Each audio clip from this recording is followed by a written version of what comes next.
Tagal naman ng jeep dito.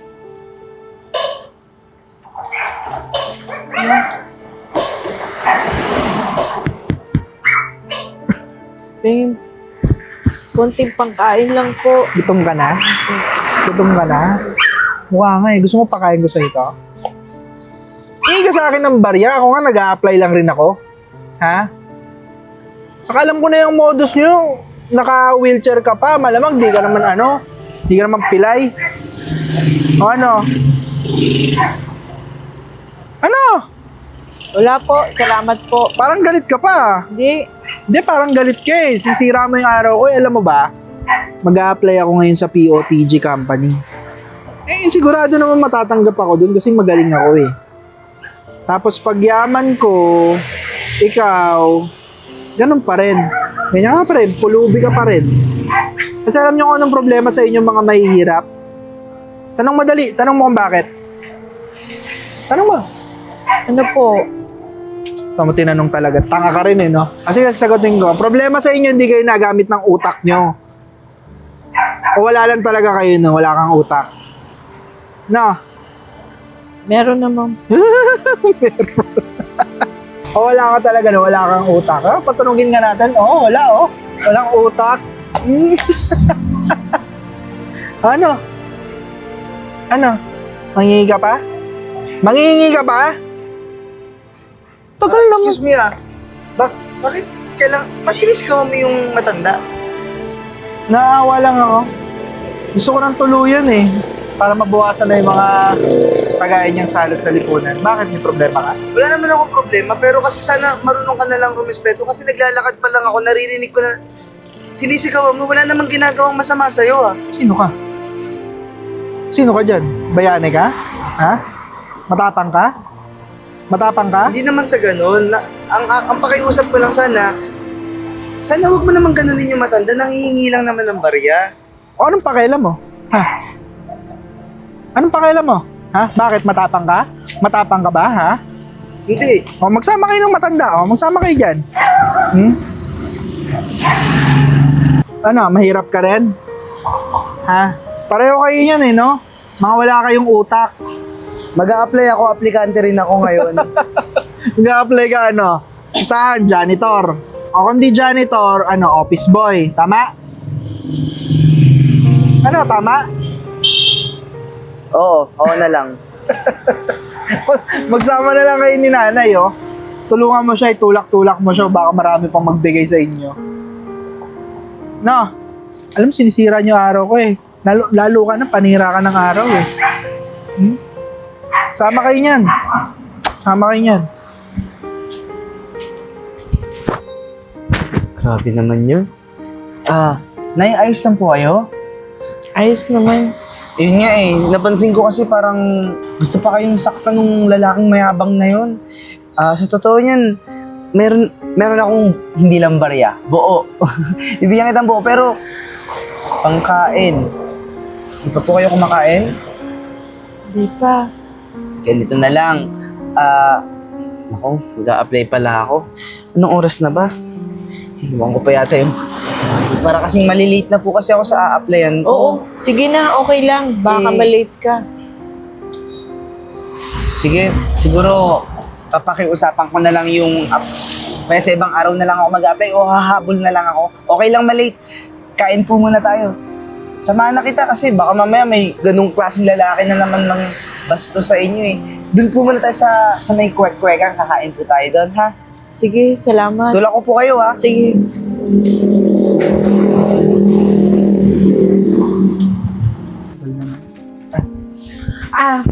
Mr. Kilatan, right? Thank you po sa pasensya nyo ha. Kasi po, kailangan po sabay kayo na interviewin nung kasama mong aplikante. Teka lang, siya yung late, bakit ako yung nagsasuffer? As per the CEO instruction, kailangan po sabay kayong dalawa. Okay. Medyo disappointed lang ako, but yeah, it's okay. Thank you po, sir ha. Sige po, mauna na po ako. Hintayin ko lang po yung kasama nyo. Okay.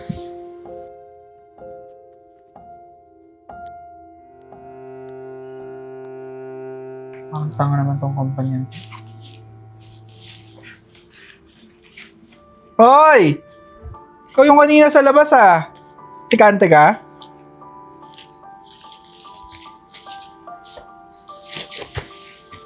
Kausap kita. Bastos ka? Ha? Ba't kailangan manakit? Hindi ka kasi makakuha sa santong usapan eh. Ano, mag-a-apply ka? Oh, mag-apply ako dito. Janitor. Office boy, sabi mo kanina. Tingin mo matatanggap ka? Ano ba natapos mo? Graduate ako. 4-year course. Sino niloko mo, ha? Ikaw, graduate? Mukha kang snatcher sa baklaran, eh. Mukha kang mo yun. Wala pang krimen. Suspect ka na agad. Alam mo, kung wala kang magandang sasabihin, maganda siguro kung manahimik ka na lang. Di ka man lang nahiya dun sa ginawa mo sa labas. Pinagtitinginan ka kasi may binastos kang matandang pilay, tapos dito ngayon mag-a-apply ka. Ganyan yung ugali mo. Ay, ano yan? Sabi mo? May sinabi ka? Hindi ako nakikinig eh. Parang mga walang kwenta yung mga pinagsasabi mo eh. Hi. Kumpleto na pala kayo. Kompleto? Oo, siya yung isang aplikante na hinihintay natin. Ma'am, teka lang po, baka nagkakamali kayo. Ito, itsuran to, ayan. Aplikante dito.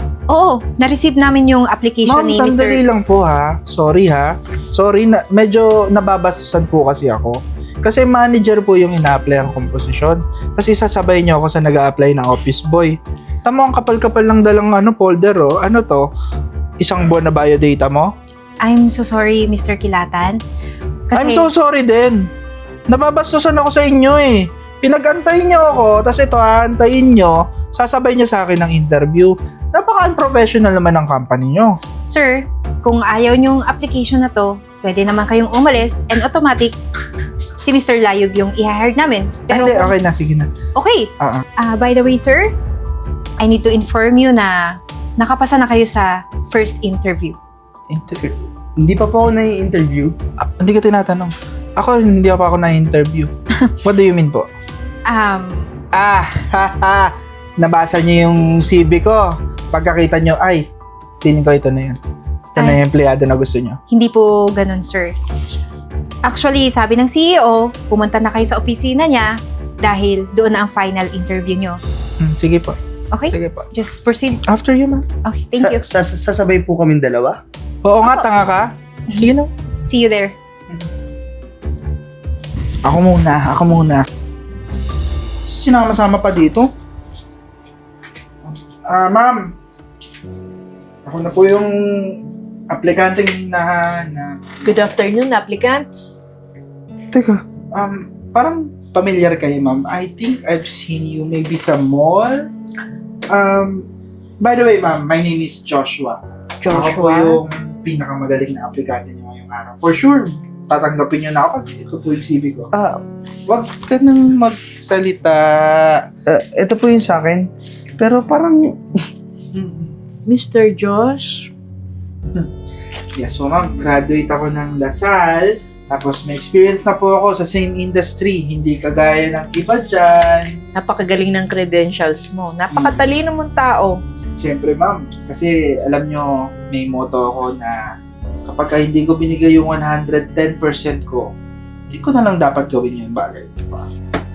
Masyado ako na-impress dito sa credentials mo, no?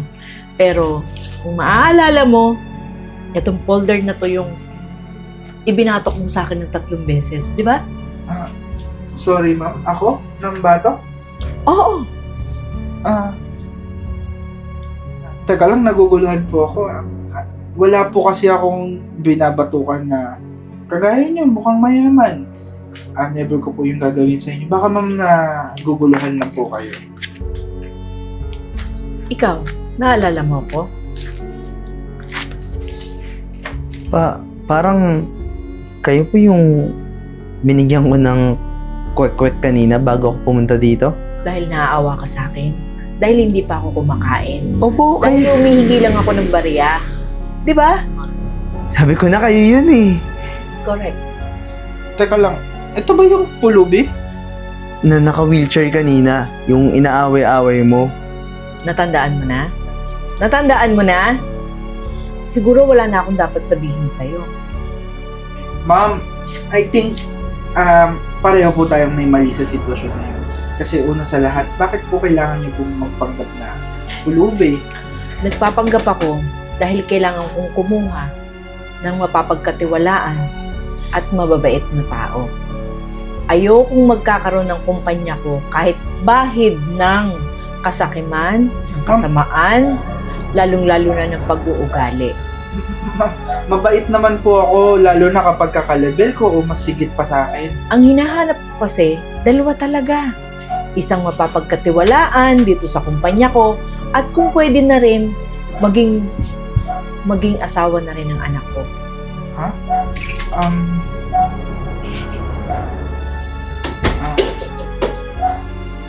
Siya yung anak ko. So, tingin mo, gusto ko maging manugang ka? I think so, ma'am. I think so. Kung gusto nyo, ma'am, sige po, ma'am. Ito na po, i-roll ko na. I-follow nyo na lang po sa ulo ko, ma'am. Para okay na po tayo. Sige po, follow nyo po. Pwede ka nang umalis. Ha? Go ahead. Pwede ka na umalis. Bigyan niyo po ako ng pangalawang chance. Wala akong second chance. Pasensya ka na. Ma'am, bigyan niyo pa po ako ng pangalawang chance. Tingin niyo po ba mapagkakatiwalaan niyo sa trabaho ito? Itong mahirap na to? Siya yung mahirap na hindi niya alam ako ng pulubi. Pero kahit wala siyang pera, naawa siya para pakainin ako ng kwek-kwek, pamadidgutom ng matandang pilay. Pwede ka nang umalis, Mr. Kilatan. Layog, Mr. Renz Layog, pwede kita makausap? Sige po. Okay.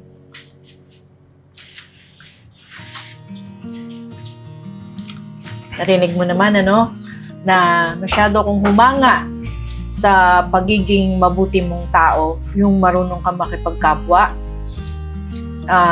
Kundi pa ako nag-disguise, hindi ko malalaman na may tao pa palang kagaya mo. Ang ganda ng pagpapalaki ng magulang mo. Ginawa ko lang naman po kung ano yung tama. Ngayon, siguro naman hindi ko na para sabihin pa dahil alam mo na natanggap ka dito sa kumpanya ko. Ang itatanong ko lang, oo hindi, kaya mo bang tanggapin yung anak ko?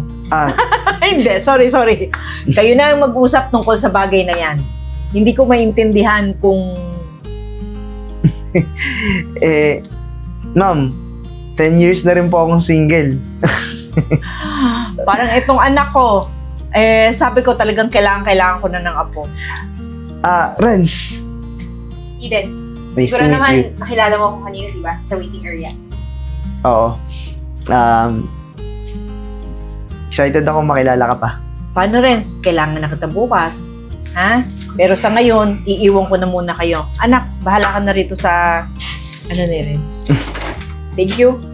And congrats. Mahal, alam mo ba, si Mama, nagkausap kami kanina. Sobrang saya niya kasi itong company na iniwan niya sa atin, talagang mas napalago mo pa. Siyempre naman, mahal. Tsaka, sobrang masaya ako kasi pinangarap ko makapasok dito noon. Tapos ngayon, may-ari na ako. dahil sa'yo. Tsaka, mas lalo ko pang pagbubutihin kasi tignan mo, ang dami na nating mga report ngayon na natatanggap na mas lalo pang gumaganda yung sales natin at tsaka yung mga employee, syempre, inaalagaan natin ng mabuti. Alam mo, proud na proud ako sa'yo. At mas blessed ako kasi ikaw yung napangasawa ko. Pero tingnan mo si Mama, oh. Ang kwela niya, nasa US na pero nakapikini pa rin. Alam mo naman yun si Mama, pakikay lagi yung mga suotan. Kaya nga Mahal, ito yung mga list ng applicants na mamaya is mag-i-interview sa atin. Excuse me po. Mga, Ga-apply po sana. wait lang Oh, okay. Andito ka. Nasa list ka ng mga applicant na i-interviewin ko. Ikaw, HR ka na dito? Bakit? Mukha ba akong HR? Hindi. Mukhang tanga. Hindi, mag-a-apply sana ako. Ito yung CV ko. Review na lang. Joshua Kilatan. Hindi ka pasado? Binasa mo ba? Kahit di ko nabasahin? Kasi, matagal na panahon na yung lumipas pero wala man lang yatang pagbabago-bago dyan sa ugaling mong napakasama. Tsaka lang naman, alam mo kasi, magmula nung hindi ako tinanggap nung matanda, nanay mo ata yun eh. Hindi pa rin ako nakatatanggap sa kahit saang trabaho. Ako pa, minalas ata ako. Alam mo, Joshua, yung sinasabi mong matanda, nandun sa US. Eh, ipakita ko pa sa'yo. Ito, nakabikini pa nga eh. Tsaka huwag mo matawag-tawag na matanda yung nanay ko ha. At ito, hindi to HR. Siya na yung asawa ko. Ibig sabihin, kami na yung may-ari ng company to. At kung iisipin mo, bakit hindi ka matanggap? Dahil sa ugali mo. Ayaw namin ng aplikanteng masama yung ugali. Nagbago na ako. Dati, nambabato ko ngayon, hindi ko na ginagawa yun. Iba na talaga, grabe na yung character development ko. Bigyan niyo naman ako ng chance ha. Josh, siguro kaya sinabi mo na hindi ka matanggap-tanggap sa mga kumpanya na ina-applyan mo kasi ganyan ka. Ngayon, hindi ka namin pwede tanggapin dito. Kahit napasok yung credentials mo, pero yung attitude, bagsak, wala kang puwang sa kumpanya namin. Tsaka siguro dapat mag-diet yan sa kanin tiyan mo. Sir, parang awa niyo na sir, tanggapin niyo na ako kasi hirap na ako sa buhay. Alam mo ba kinakain ko? Wala. Tanggapin niyo na ako sir, parang awa niyo na. Ito yung CV ko, tignan mo, graduate ako ng Lasal. Josh. Dali mo na yung CV mo, umalis ka na dito sa kumpanya ko o papakaladkad pa kita sa mga gwardiya. Narinig mo? Alis na. Yabang mo na. Wala na talaga. Alis na.